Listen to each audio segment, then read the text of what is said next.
De Rijn valt mij bakken tegelijk in het Cambuurstadion, maar toch wordt er voetballen. En Excelsior is voetendalen gevaarlijk, maar een kopbal op de lotte van Jurgen Matthij.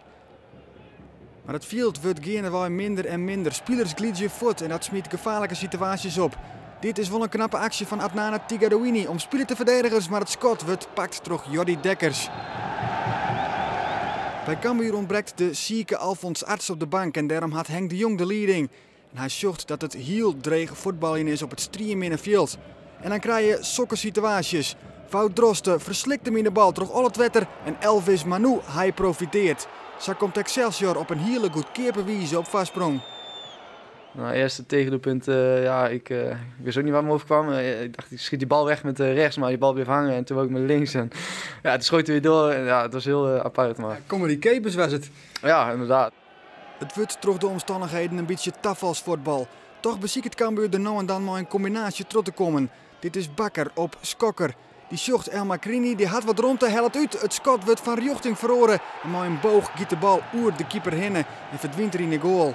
Een protte goal ook, maar El Macrini maakt het wel zijn eerste goal van Cambuur. En in de tweede helft gaat het gewoon terug met vreemde goals. Dit is Tigadouini. Maar de facet, de bal zit terug, maar bloedt even letter toch hing je in het wetter en Skokker is attent. Hij maakt het zijn vierde goal van het seizoen. Dan bloedt die bal lezen en dan kent die jongens die wordt die bal geschoten, maar die bal is er net. En dan denk je, ja, wat lijkt het dan onnozel, maar ja, het gebeurt gewoon. En dit komt beide kanten op, hier allebei dus gelukkig een keer mij en Sjen, dus dat wie precies kiet.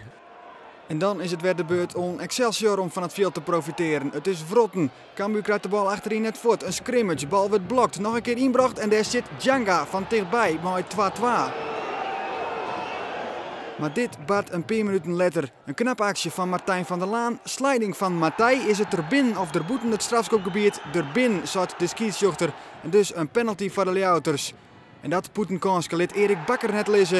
En hij bepaalt de eindstand van de aparte wedstrijd op 3-2. Nou, achterhouden is heel vermakelijk, ik denk voor het publiek. Voor de jongens, als het winst is het heel vermakelijk. Maar als het verlies, zei ze, ja, ik ken net op voetbal. De bal bleef soms hangen, dan schoot hij weer door. Veel wind, in de lucht was het toch soms moeilijk. Maar ja, 3 punten, dus nu maakt er niks meer uit.